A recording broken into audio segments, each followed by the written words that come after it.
Feriel Merzouk, bonjour. Bonjour. Ça va? Ça va, merci. C'est toujours un vous. plaisir. Hein.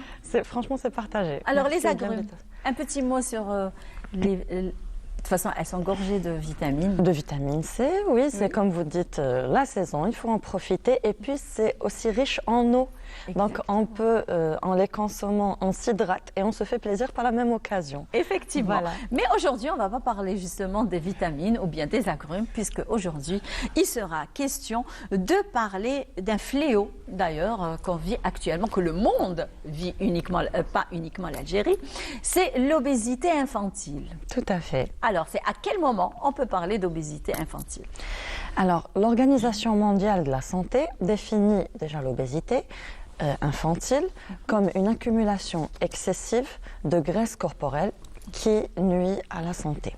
Alors, elle est définie donc en mesurant l'indice de masse corporelle, le tour de taille, et on se réfère aux courbes de corpulence, donc, qui est établie en fonction de l'âge et du sexe de l'enfant.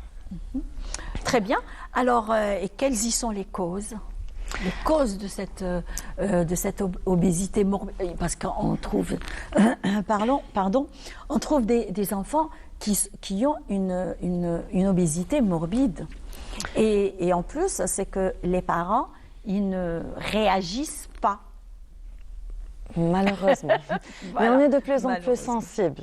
D'accord, heureusement d'ailleurs, on commence à se rendre compte et donc que l'enfant a besoin d'une prise en charge. Mais il y a plusieurs facteurs en fait qui justement favorisent cette obésité. J'essaierai de détailler un petit peu tous les facteurs parce qu'il y a des facteurs environnementaux, sociaux, psychologiques, environnementaux. Je l'ai déjà dit, d'accord. Donc voilà. Alors, on a tout d'abord l'obésité parentale, ou celle de la mère notamment, d'accord? Ou bien l'exposition du fœtus pendant la grossesse à un des facteurs des risques, par exemple un diabète gestationnel qui est mal équilibré. L'augmentation de la sédentarité. Alors, c'est un fléau qu'on voit chez nos enfants. Ils sont là, assis devant leur jeu télévisé, leur écran, ordinateur. Des chips. Tout à fait, voilà. Donc, on a à côté une malnutrition, si je peux appeler ça comme ça. Vraiment, c'est une malnutrition, effectivement. On a beaucoup de gras, comme vous venez de le mentionner. Donc, les chips, les frites aussi, les sucreries, les sodas. Entre nous, les frites sont bonnes. Hein. Mais bon, mais elles ne sont pas bonnes pour la santé aussi.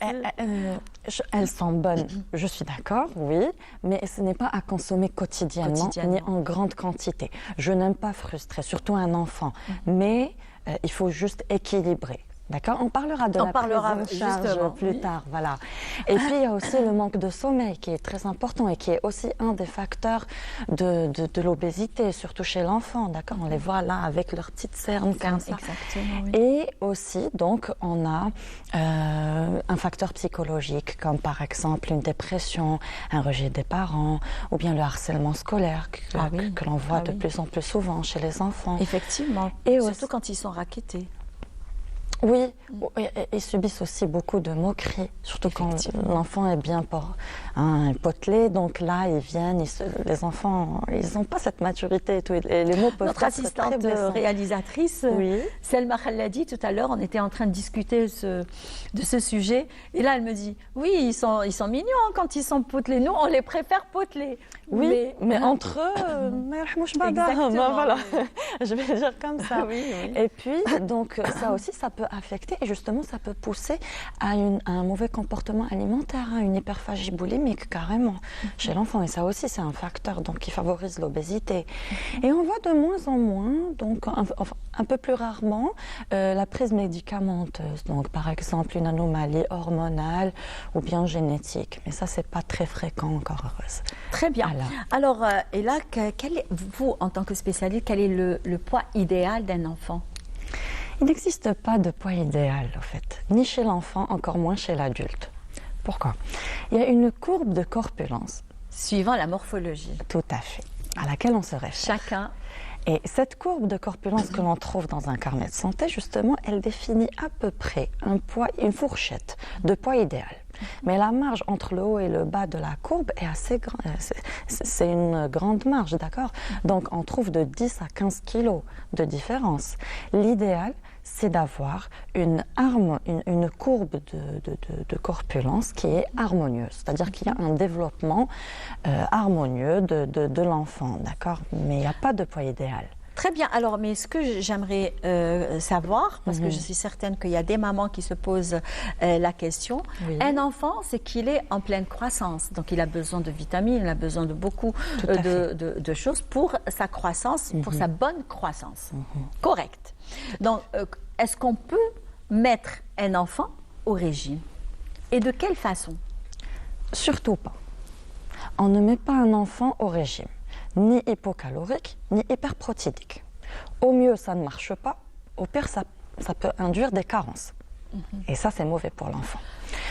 Ce que je propose, bien sûr, après consultation de pédiatre, pour voir s'il n'y a pas de pathologie. Donc, si tout va bien et qu'il ne s'agit que de poids, il va consulter le spécialiste, donc un nutritionniste diététicien.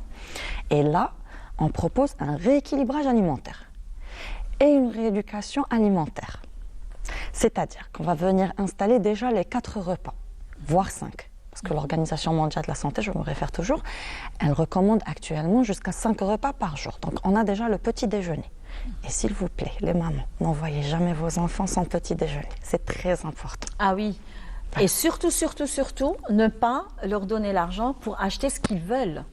C'est-à-dire, des fois, ils ne prennent pas le petit déjeuner à la maison, mais on leur donne l'argent, ou alors on leur achète des galettes, des gaufrettes, et ça nuit à leur santé. Oui, et j'explique. Ça va, la Nijaïbeta? Magnifique. Ça va. Excellent. D'accord. Je reviendrai sur ce point, le point du petit déjeuner et du goûter, parce que ça me tient à cœur. Oui. D'accord. Je donnerai quelques exemples. Mais là, donc, j'explique la rééducation alimentaire et le rééquilibrage alimentaire. Oui, donc, quand je dis rééducation alimentaire, c'est-à-dire qu'il va y avoir le petit déjeuner, le goûter sain, le déjeuner qui est très important, goûter, donc collation vers 16 heures, et le dîner.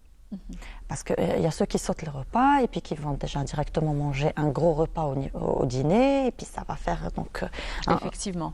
Un déséquilibrage carrément. Alimentaire, voilà. Et le rééquilibrage alimentaire, donc on va avoir entrée, plat et dessert, donc et introduction de légumes, de fruits, d'aliments sains.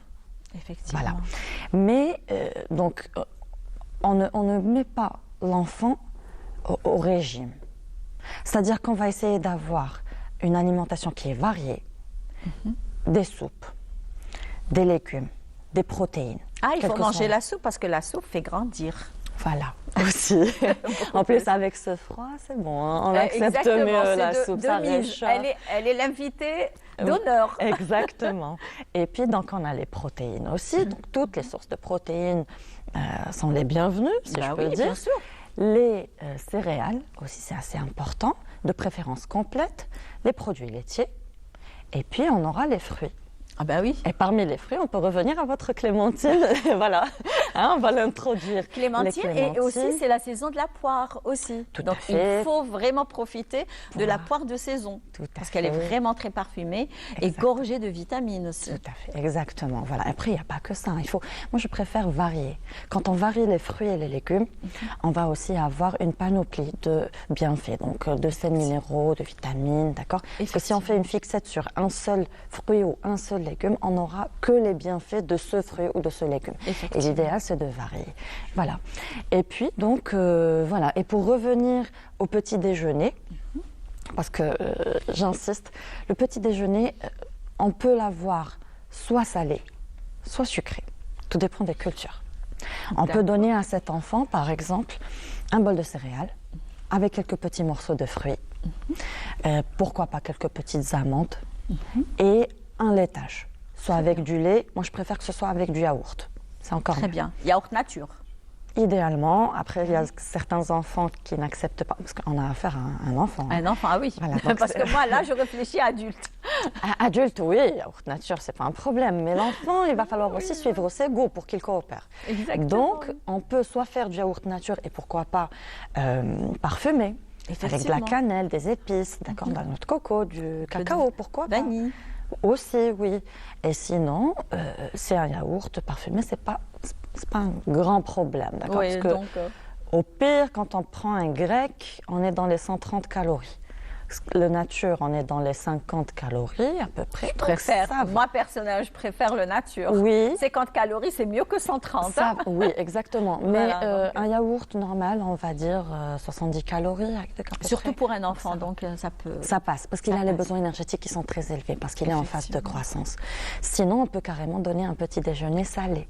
Pourquoi pas? Ouais. Donc un petit œuf à la coque ou en omelette, surtout s'il est bien présenté, Santé, bien exactement, décoré. avec une figurine comme ça. Donc, Tout à fait. certainement, il va les finir. Hein. Exactement, ça sera plus un jeu pour lui. Exactement. Avec pourquoi pas quelques petites crudités ou bien une petite tomate, concombre, et un yaourt, un fruit. Là, vous pouvez être sûr qu'il sera bien rassasié, il va bien se concentrer pendant son cours. Très bien. Mais le problème, il se pose à 10 heures, Effectivement, le oui. petit goûter. Alors, ce petit goûter, moi, je préfère déjà qu'il ne soit pas copieux, parce qu'il ne reste plus beaucoup au déjeuner. Au déjeuner, exactement. L'enfant a un Des fois petit 10 heures, des fois 10h30, je crois, non? C'est ça. Et Voilà. puis, Donc, on va dire qu'il va déjeuner à midi. Effectivement, oui.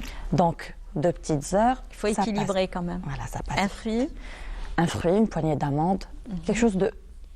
C'est pas copieux. Mais pour un enfant, le problème, Mhm. c'est est-ce qu'il va vraiment prendre sa collation à lui, ou alors il va partager la collation de son copain qui est un gâteau, des galettes, des gaufrettes, du chocolat, peut-être du pain avec du chocolat aussi. Forcément. Donc, On a affaire à des enfants. exactement, Mais oui. si il y a toutes les mamans ou tous les parents qui donnent des goûters sains, donc même s'il va goûter celui de son copain, il va être sain, ça va. Oui. Et puis, je ne suis pas contre les gâteaux. Oui, voilà. Seulement, il ne faut pas que ce soit quotidien. Et encore mieux, Une s'ils ou deux sont- fois par semaine. Pourquoi pas? Et pourquoi pas des gâteaux faits maison?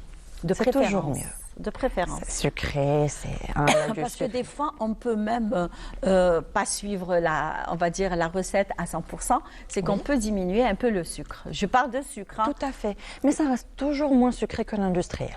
Effectivement. Même si on suit la recette à 100%. Vous voyez, c'est par rapport à ça. Et on va mettre des œufs, on sait quoi mettre dans ce gâteau. Dans tous les cas, ça sera un petit peu nutritif par rapport au gâteau industriel, où il sera plein de conservateurs, etc. Voilà.